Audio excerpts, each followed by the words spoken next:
তেল গরম হয়ে গেছে, কারি পাতা ভেজে নেব। কারি পাতা ভাজা হয়ে গেছে, উঠিয়ে নেব। কাজু বাদাম কিশমিশ ধুয়ে নিয়েছি, ভেজে নেব।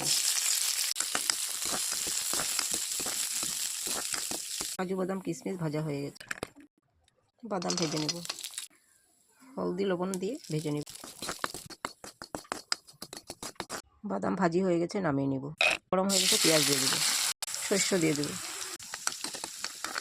মরিচের গুঁড়া, হলদি, কাঁচামরিচ, সব কিছু ভাজা হয়ে গেছে। চিড়া দিয়ে দেব। চিড়া আমি ভালো করে ধুয়ে নিয়েছি। লবণ আন্দাজ মতো দিয়ে দেব।